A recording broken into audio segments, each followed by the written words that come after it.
साथियों, सुब्रमण्य भारती ऐसा व्यक्तित्व सदियों में कभी एकाध बार मिलता है। उनका चिंतन, उनकी मेधा, उनका बहुआयामी व्यक्तित्व ये आज भी हर किसी को भी हैरान करता है। केवल 39 ईयर के जीवन में भारती जी ने हमें इतना कुछ दिया है जिसकी व्याख्या में विद्वानों का जीवन निकल जाता है।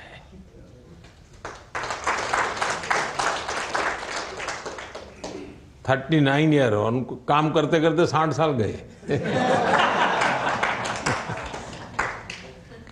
बचपन में खेलने और सीखने की उम्र में वो राष्ट्र प्रेम की भावना जगा रहे थे। एक और वो आध्यात्म के साधक भी थे, दूसरी ओर वो आधुनिकता के समर्थक भी थे। उनकी रचनाओं में प्रकृति के लिए प्यार भी दिखता है और बेहतर भविष्य की प्रेरणा भी दिखती है।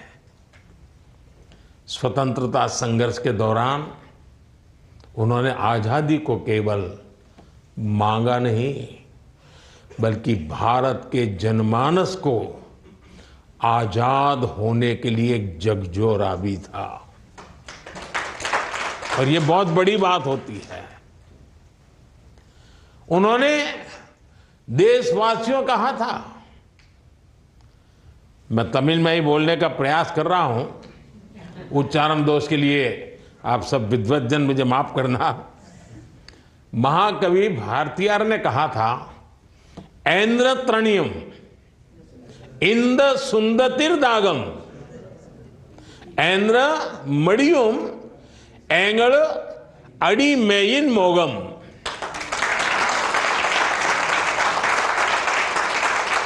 यानी आजादी की ये प्यास कब बुझेगी, गुलामी से हमारा ये मोह कब खत्म होगा।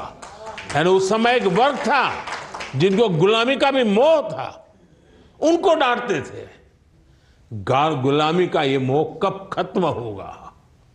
ये आह्वान वही व्यक्ति कर सकता है जिसके भीतर आत्म अवलोकन का साहस भी हो और जीतने का विश्वास भी हो। और यही भारतीयार की विशेषता थी। वो दो टूक कहते थे, समाज को दिशा दिखाते थे। पत्रकारिता के क्षेत्र में भी उन्होंने अद्भुत कार्य किए। 1904 में 1904 में वो तमिल अखबार स्वदेश मित्रन से जुड़े। फिर 1906 में लाल कागज पर इंडिया नाम का वीकली न्यूज़पेपर छापना शुरू किया। ये तमिलनाडु में पॉलिटिकल कार्टून छापने वाला पहला न्यूज़पेपर था। भारती जी समाज को कमजोर और वंचित लोगों की मदद के लिए प्रेरित करते थे। अपनी कविता संग्रह कर्णन पट्टू में उन्होंने भगवान श्री कृष्ण की कल्पना 23 रूपों में की है। अपनी एक कविता में वो गरीब परिवारों के लिए, सबसे जरूरतमंद लोगों के लिए कपड़ों का उपहार मांगते हैं। इस तरीके से वो उन लोगों तक संदेश पहुंचा रहे थे जो दान कर पाने में सक्षम थे।